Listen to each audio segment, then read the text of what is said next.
Anybody have any specific questions? I'll start it off. All right. When do you need, what's the timeline of the fundraising? When do you need the money by and what, So, what's timing? So like Ellie said, like Ellie said, there's during the acquisition and going through the stages of the approvals. That's the first stage. We're going to need liquid cash. And we're going to be getting 75% of the purchase price. Therefore, the balance of that is either from the various commitments that we have already. Then as we're going along throughout the project, there's going to be different stages where we need the money. That all is going to depend on the development, on what's needed, when it's needed. We'll obviously have along with the final budget, once we meet with an architect, we'll be able to have a real timeline when we're going to need the various funds coming in. Obviously, based on what we said earlier, any of the fundraising that's going to need to get done, we're going to need the commitments to come in sooner, and then people could either give us. I'm assuming people could either give us. Listen, I'm ready to give it. I will start giving monthly right away. I'll start giving money monthly next month. I'll give quarterly, whatever it is. But the commitments should come in rather earlier than later. That way, we don't have the finances be things that's holding us up. All right. Next. Come on, guys, ask away. Now's your chance. Mary, take on the mortgage. I heard you said it's 5, 5, 15. Is that how often we assess?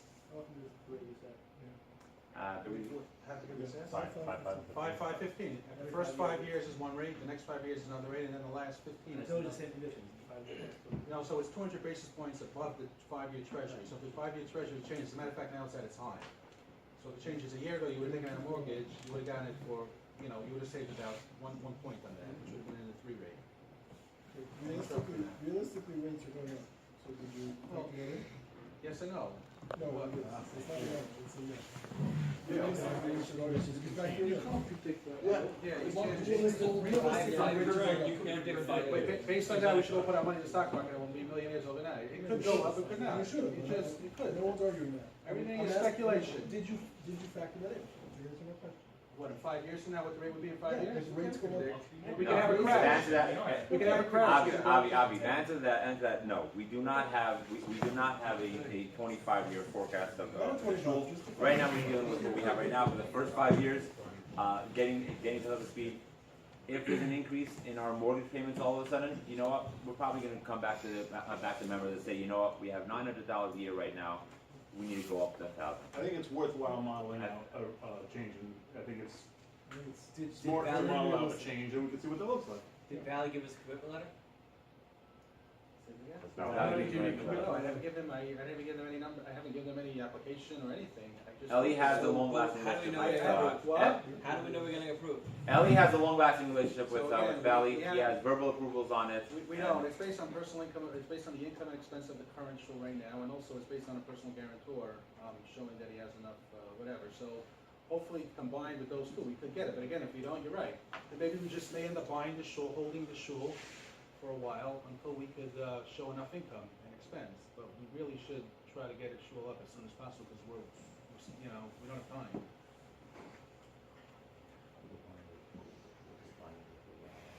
Maybe you have a question? Yeah, Okay, there's a mortgage contingency in the purchase as well, so obviously. By the way, technically, we can back it at any point. We'll be able to back out if there's any problem that we can't get the mortgage on it, obviously we could back out from it. Jason? If say it gives us a problem with the setbacks on Main Avenue, that's gonna really make it a little tighter. Is that So, gonna one of be, the how big of a pictures- problem would that be? So one of the pictures that showed that showed the parking on Tennyson actually showed the entire building set more to the other corner, which will give us still the setbacks on a decent setbacks both on Tennyson and on Main Avenue. So we have that. We do have some wiggle room. We've also seen precedents that say that since we're on Main Avenue, there are many buildings that don't have that setback, that they'll allow you to kind of follow that line. Is this on the record, when we say we have, That we have precedent to show it, yes, that's why I said it like that. David? Considering the cost to build this shul, between the acquisition and the cost of building, and that. Louder, please. Louder. We'll repeat the question then. Considering the cost of the shul, this new shul to be built, between the acquisition and the construction and the time, that's gonna be spent on this, you know, then the size of the actual, the men's portion of the shul is really only a nominal amount more. It's not significant.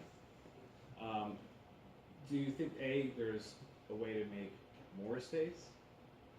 Or should we wait for another spot that has a bigger lot? Because the size, the construction is gonna be the same. Like, you know, the cost of it will be somewhat the same, yeah, even if it was a bigger shul. You know, there'd be some amount more, but you could probably scale it more if you had more members that were able to join. Right, so it's easier to cover the cost. I'll repeat David's question. It seemingly from the drawings that we have right now that the footprint of the new shul, not necessarily the footprint of the building, but rather the shul itself, sanctuary, is pretty much the same size as what we have right now, a drop bigger. The fact is that in this shul, we're with it right now, as it not being any much more space, we able to get how many people you said? 109? Over here right now. 105. 105, and this we're talking about 121 with simple. So I'm not quite sure regarding the sizes. I myself did not take any of the measurements. I don't know exactly. But fact is, Right. we were able to show over here a drawing showing 121 with space and more. It could be anything from the fact that over here we're limited to a certain layout of you know, the aisles and the tables. We have that set differently. In the 29 by 47 that we have over here, you have included the Aron Kodesh and taking space from it. You have included a lot of things over here that were put into place that we cannot, simply just the way this place is built, that we cannot get more tables inside. There's efficiencies to Right. the shape. Can I interject here? The lot size is actually not abnormally small for a, say, lot size. Your typical lot size is gonna be about 100 by 50. Okay, so if you're looking at lot size, it's not small, it's an abnormal shape, which makes it a little more difficult to design, but it's not an abnormally small lot. So if we'd be looking for a larger lot, especially in this area, generally you're talking about buying 2 lots, which significantly increases your cost. It's not a small amount. Guys, to add to that, I think one other thing, having been involved looking around for a while, I think the lot's, it's smaller than this lot, right? There's challenges. We need setbacks, we need some variance clearance, but the fact that it's also hugging Main Avenue and is borderline the commercial zone is just a rare find in terms of the flexibility of the city, we hope, in terms of doing that. Like if we find an abnormally large lot in the middle of a block, for example, there's not a chance the city would give us the No, I same. understand the challenge of finding property here, you know, but, you know, I was just wondering If we found the same, if we found the same lot, even on the same lot. if we found the same lot or even a lot that was 20 feet wider, 2 blocks away, we wouldn't have the same advantages here Right. because we don't have the parking that we have here, and we wouldn't have it being on Main Avenue near the commercial zone. So there's many challenges. And also the factor of parking constraints. And Chaim David just brought up the point is, bottom line is we need to make a decision now in order to make sure that we have a place to move to when our lease over here is up. We also have been looking for, people That's have true. been looking That's for true. a number of years. Understood. Nothing. Yeah. Does the property need flood insurance? Sorry? Does the property need flood insurance? So from my knowledge of this area, that happens to be that this is outside of this. Most of Tennyson does, that's why I'm asking. Not necessarily. The houses further up north, on what is it called? The property on the north, like further up Tennyson on the left hand side. As you come down to Maine, you go further from the river. And FEMA maps are notoriously arbitrary, that's why I'm asking. No, I'm saying, if you look, look at that. if we need to get the insurance, we'll get the insurance. There's no guarantee that a new spot won't need it either. No, I'm saying listen. No, I'm just I asking. will because tell you when it It's floods a over good there, point. it doesn't flood over here on It Main wasn't in Avenue. the cost analysis, that's why I was No, asking. what, the insurance? Yes, it could be $5,000-$6,000 a year. It's like, Right now we have $4,500 for insurance. For hazard That has to go up. That may have to go up a little. Okay, I'm bit. just But then asking. again, It's a good point. thank you. See. Yeah, Yeah, just going off what David said, you know, we were fortunate enough to move into this space here, but after a few weeks here, I think we realized that we pretty much filled to capacity during the regular winter months. We're marrying ourselves now to a shul, potentially that's gonna seat a few extra seats. We're a young shul, we all have growing families. I mean, So, Let me just cover the numbers, just to get it. no, I understand. What I'm saying is, we all, in a few years, and all of our children are gonna be older and they're gonna be coming to shul. You're not If wrong. we're looking to build a membership base, we also need to offer them Well, some just- room. Yeah, you're not wrong. You're not wrong. You obviously have to balance it out with the fact that, like, yeah, sure, I want a 5,000 square foot shul, right? At some point, we have to be realistic in terms of cost of construction. No, But the absolutely. difference here is that because we have most of us with a shape, just to give you a sense, like, there's 121, 110 seats in here, 106 seats in here. Just changing the furniture here would give us a few more seats, frankly, right? So we got the same tables here, we get more seats, right? But you're at 121, but the design, I can tell you that if you move to a more reasonable, very roomy 3 foot between seats, you're looking at 135 seats. And if you move to a 2.5 foot, which is a very typical layout in a typical shul, you get up to 162 seats comfortably. Which is a 50% increase. So 162 is, like, I think, like, I mean, it's a pretty good number. I don't know how far, like, how to balance. I think it's And essentially, you mentioned that our families are growing and more people are coming to shul. It works the other way also for the older ones of us. Our families are growing and kind of moving out also, going away to yeshiva, whatever it is, or getting married and going out. It's a balance, exactly. It'll continue to balance itself to some degree. Is this close enough? What's the situation with the parking? Are we gonna have, is there gonna be a cost associated with that? Is that something that we're gonna have guarantees for perpetuity? Now, well, all the JFS asks for is that we carry, we carry liability insurance, I guess, during the times that that we cut, you know, and if any problems, it's for us, not for JFS. I really think we're shortchanging ourselves with the cost of construction. That what? The cost of construction, That we're shortchanging ourselves? What do you estimate? You think it's more? between labor and material, they're both up an average of 40% in the last 5 years. Okay. You don't know what's gonna be in 2 years from now. Look, you never know, like what we said going into it. You never know, like what we said going into it. But you said you have to start with your numbers this summer. So in our numbers of construction, we do have about 10% contingency on top of the budget of what it is to take now. Now, the way I propose to do it is when we go in, we have our numbers of construction. We have what we want to do. We're going to be starting with a budget. We're going to start with a number. After we get our so to speak, our blessing in this room, the next step, obviously, as soon as we secure the property, we're going to be meeting with architects. When we meet architects, we'll be able to get an actual, you know, the beautiful layout that we have over here may not necessarily work when it comes to certain laws or whatever it is that's required. And if that's the case, something that may change. Obviously, we'll try to stick to this simply because we felt it was a good one. Once we know what we're building, we will have to sit with concept, with designers to decide what we're doing. What we're doing in simple things like, are we finishing the shul hall with are we finishing the shul hall with I don't know, marble on the walls, or are we doing it very, very simple? Same thing on the Sashim. Are we doing, you know, the sky the limit, what we want to build and what we want to do, and we'll decide pretty much based on, I would say, based on whatever budget, whatever we could raise.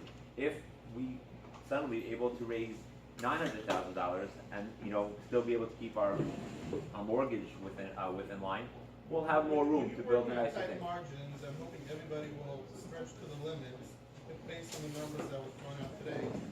And you're up 30% on the cost of your construction. You could be stopping a construction project at 60%. You spend all the money, now you're stuck, you can't continue. Okay, so It happens. You're right. I think you shouldn't shortchange yourself. okay, so I don't think. Okay, Ari, I can sit with you afterwards. Ari, I can sit with you afterwards because I know that you have a lot of knowledge of construction. I can sit with you afterwards. We'll go through everything with you. Construction costs, I think we're very. Ari, Aguda had the same problem. They actually got stuck in all the problems because they ran out of funds. We see a beautiful Aguda. Have to come up with that. You're right, stuff can go up, costs can go up, everything can go up. That's why we're here, to pull through, to make sure it goes through. I'll sit with you afterwards on The numbers. villa All right, was on the brink of losing their property, you know that, right? all right. I can sit with you afterwards and go, Yeah, the I brink can of go getting details how I got it. All right, I'll go details how I got the numbers that we got. I think you'll agree with me once you see it that we're totally within range. It's even more close. Are you relying on the architect to do interior design also? I'm sorry? Are you relying on the architect to do interior design? Okay, so that really depends on which exactly architect. We go with generally architects and depends on what budget you go through, but it depends. If the architect is the type of guy that does interior design, we could discuss it with them. My personal feel that we should get someone other than the architect for that. Someone that deals with certain practicalities of material and durability that the architect This is itself the may next not have question. that. What kind of construction are you planning on doing in this building? What kind of building you putting up? Prefab, steel? Okay, so obviously that's something that would be determined based on requirements. So like commercial is built differently than residential. So it's whatever will Yeah, be but required. if you got estimates, you should have a general idea about those materials. So our estimate is not big, I have no drawings, The estimate is based on square footage of other, commercial square footage of other similar projects. Gotcha. Wasn't enough time for that. No, I understand. Super rough, high level. I thought maybe that number factored in that you had gotten estimates on materials. You have an engineer also to check the, Sorry? an engineering firm also. It's all, I used the architect 3 times, I need the word engineer, so make sure. we're making it simple. You have We're a, making it you simple. have as notion Should I also read out the type of type of engineering that we may need for this? No, we're keeping it simple. So is it realistic to expect that the people in this room, or whoever we're reaching out to, can actually raise the $400,000 that we still need to go? Right, because we basically we need 550. We have 150. Last time we held a meeting similar to this, right? It was to discuss about going in with JFS with this building, and I seem to remember we somehow around the table got like 120. Like that seemed to be an accomplishment, and it just seems like that's Right. less than a third. It's for rental. It's for rental also. Okay, hold on one second.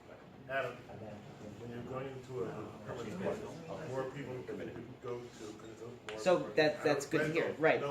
You're limited to who's gonna be there, because you're not going to anybody else and saying, we have this rental, can you help us? No one's interested. When there's a There's permanent building dedications space. over here, and this will be our home, this is gonna be our home, So it is realistic to expect that that's a gap we Look, right now we have a commitment of 2 commitments of a total of $150,000. Talking about 2 commitments. In this room alone, right now, there are sitting plenty of people that in their mind already committed to a significant amount of money. Just they're not in the numbers over here. Like what I said before, the two numbers are kind of like, okay, we're gonna have to go up a little bit on our, and it's gonna have to start. As soon as we get started, we're gonna have to raise our membership in order not to go into the red, and then get these commitments for the building. It is in the buildings committee, and even within my understanding, within some majority of the board, that we would not have a hard time raising the funds needed for this. That's my. It's gonna take work. It's gonna take exactly. It's gonna take work, but it's not gonna be. It's not out of reach. Okay. And again, as long as everybody in this room and the people that are not in this room, really, all of us, meaning everybody should. I'm not gonna say overextend ourselves, but really extend ourselves to really say, okay, this is a home. This is what we want to do. This is a shul that we want that we want for ourselves, for our children, and I think it's something that we could do. How much time? So you're talking about raising membership, right? So we have 45. 47. 47. I'm assuming they're not all paying full membership. So now we're talking about raising membership. So out of that percentage, 47 members. Full Full pay. members. Full membership. Maybe they owe a month or 2, or give or take, or. It's right. Maybe they're behind, but it's not. Full membership, not we're all paying Correct. $600 or whatever. Yeah. It happens to be our membership is We only the grew from lowest in the It community. just grew in a couple months that we're here. We got 7 new members. Once you go over there, The one guys, thing see you it. didn't count for is the rough salary when we're talking No, about. that's No, a separate no, no, question. that's people, not- people sponsor for that. People pay for that, but that's a separate question. And Adam, just okay. I'll. Yeah. Guys, let's try to end this Sorry? session because people Yes, want Adam. to leave. We want to Speaking take of a that real vote. quick though, So if you do move into a real shul in a big space, and you're gonna have families, and we're gonna wanna attract people, I mean, we're gonna effectively need to pay a row at some point. We're gonna maybe need to pay somebody to do like programming, cause we don't do anything. Yeah. You know No, what I think, mean? I don't think he's discounting the That's rub not salary. related. Rub salary is already accounted for outside the numbers you mentioned. Rep gets a salary. There's a separate for And everything. if some I'm saying, but it's not part of these Yeah, numbers, it's and it's not part of these numbers. But you're right, it has to be accounted Yeah. for. It's something that Sure. we should. Meaning right now, the people that are paying, let's say, I'm just giving you an example, the $50 a month towards membership and $50 towards the road salary, we did not look at the $50 towards the road salary, and obviously, if people feel, I'll take this opportunity, just if people feel that they should want to give more and should give more either towards the road salary to this, then, you know, I always welcome, obviously. I mean, just in theory, if I'm now doubling my payments, How are you doubling up here? I'm saying, if I'm going from $50 a 600? month to $100 a month, Okay. to pay extra. It's 600 to 900. No, for me personally. Oh, I'm fees just up, thank saying, you. I'm saying, Yeah. let's say I go That from, commitment, write it down. let's just say I go from 50 to 100, but I don't, now, I mean, if I'm taking from the rough salary, cause that's not included. No. But We will ask you I'm not to. asking, Right, you make sure We'll that ask you any not to. commitments will not pull away Right, from the road as I'm salary. saying, Yes, we we get get it. is that understood by everybody here? I hope so. It should be. But it's- And I was, again, and I was, If not, thank you for clarifying it now. And I'm gonna take that one step further. I also don't expect it to take away from people who are giving Mishaberos or Matanas or buying Elias or buying Elamor. I expect it not to be part of it. The way I see it, when people give $50 a month and all of a sudden it goes up by $15. I mean, right, $25, sorry. Guys, we gotta stop this question and answer session. You can ask us privately, but we gotta end it. Some people wanna leave already. Thank you very much. Sheila will take over at this point. Thank you. Hey, since we're moving closer, you gotta come more often, man. I know. Okay, so after you heard these wonderful presentations, this is the reason why we called the general membership meeting, because in our bylaws, it states very clearly that any large decision, it's not a decision solely of the board or the building committee. We need general membership to vote on this decision. So there were many good questions. Some had good answers, some had answers, and many questions that we don't know. But like I said before, there's no property that I think any shul has gone into with all the answers going in, especially with zoning and with permits and exactly the funding. I don't think any shul has ever raised the money. Maybe in Lawrence they do that, and you know they know how much money they're getting. You know, with all the projections that we mentioned, $500,000, $600,000 we have to raise. It will definitely be hard. People have to extend themselves. We're going to go to the community at large. Baruch Hashem, the Rav has good ties to many of the people of means in the community, and they like him. So we're hopefully going to get some money that way. And again, there'll be big dedication opportunities, and you know, we're hoping for people to in the shul to step forward, hoping people to go to their relatives to visit the shul, hopefully get them to contribute, and the community at large. And Baruch Hashem, this project will be a success. But that being said, again, it's up to everybody in this room to make this project go forward.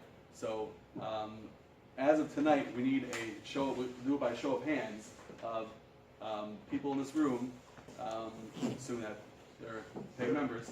We'll get a vote. We're just going to do a show of hands to go forward with this project. So, if you're in favor of going forward with this project, please raise your hand.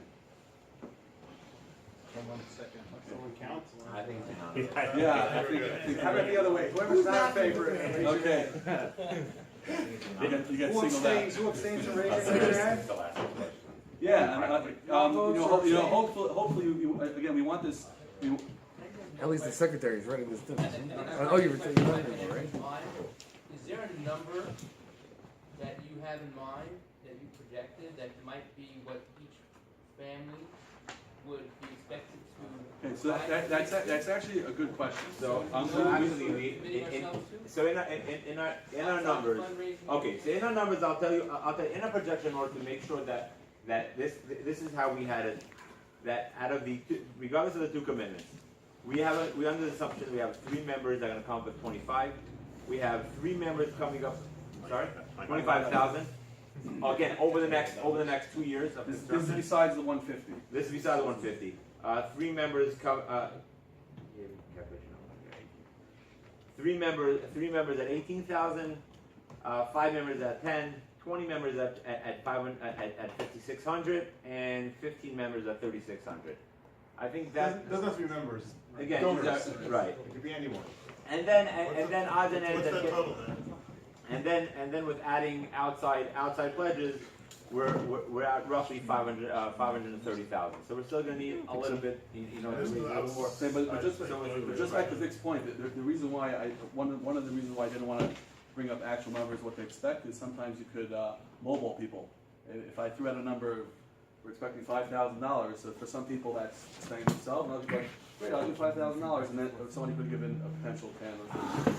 So I think it's worth mentioning that look, it's not going to be easy. I think anyone that thinks $500,000 is easy to raise is deluding themselves. It'll be very difficult. I don't think it's fair to say anyone's expected to do anything, right? Everyone's expected to try their best and try to help, right? Because who knows? Everyone's in different positions. I think it's worth mentioning that plaque back there on the wall that we did that campaign back then is the closest kind of concept to like, hey, let's rally together and raise money. It was surprisingly successful. That plaque raised, I mean, almost $100,000. I mean, on that fact. So you know, people step up, and sometimes it's like, I'm going to donate over the next 2 years $1,000, and that's just my contribution. Or people can raise more and connect other people outside our circle here. I think there's, I think it's going to be very, very hard, but I think it's something we can do. When would the donations be needed?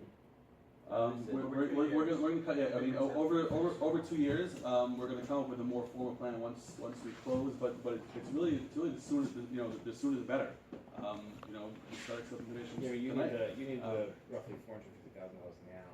So how long do It was 150. No, we need about 150 now to close. Oh, really? Yeah, And then which you're we getting basically have that money. So, you know. So when's the next due date and how big is it? Not till after closing. Everything is covered till after closing. The question is, we need the commitment before then, so we know we can move on to that step. Right, and you know, yeah. So over the next 3 months, we're going to be expecting. Yeah, we're gonna have commitments. We're gonna have emails. We're gonna have building updates that are gonna go out to the Shul periodically, so that people know it's where the building is actually holding. Not just like looking at it, but where the plans are holding. Any hurdles we have, how we're doing financially. Are we raising the money? We're not raising the money, and I think the only thing with like just keeping your ears peeled for is hopefully soon the major donation sponsorship opportunities. So if you know someone that wants specifically to be able to donate the Aron Kodesh, the Beis Medrash, or some other opportunity, that list will come out soon. So that will be a good vehicle for us to be able to raise The money. name of the building. Yeah, The name itself is not up. Stores come empty. sorry. We get the variances before we start any construction. Yeah. Hold on a second, let's come in. In theory, you could sell the. Sell the property. Yeah. If everything, true, if unexpected, but if we get 0 variances and the city hates us and nothing works and we can't get any money together, you can always sell the property, and frankly, you could probably flip it. So, frankly, you probably can make it. Okay, at this point, this meeting's adjourned. We can turn around that way and Meyer.